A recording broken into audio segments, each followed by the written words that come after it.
This movie is so backwards.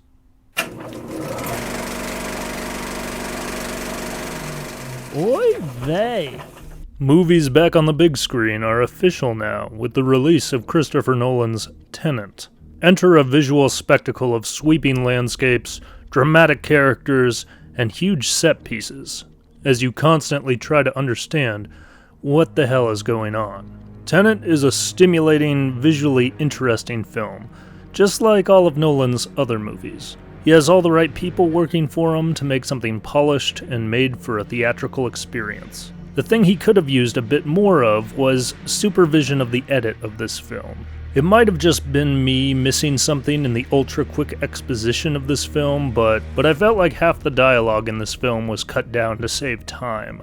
You move from scene to scene and exposition to exposition so fast that understanding characters' motives, or even who they are more specifically, gets lost in the fray. John David Washington was a likable protagonist, but unfortunately the ambiguity of his identity makes him hard to sympathize with.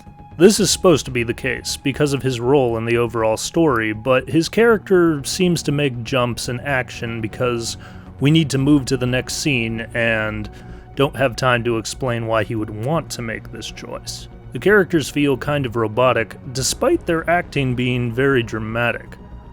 It kind of reminded me of the Spectre James Bond film. Lots of motion, not enough substance. Apart from Kenneth Branagh's bad Russian accent, I'd say that the acting was pretty well directed.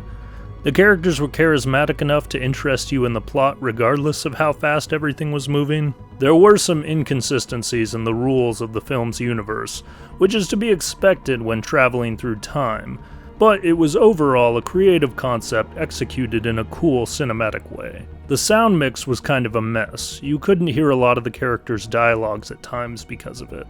There was also always music playing. It hardly ever breaks.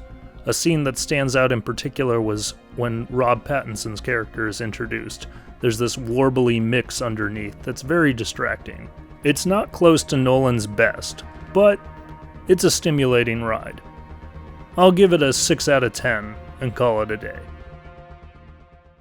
You better like and subscribe, or I'll invert and find you back in time when you were a baby, and then I'll do what must be done.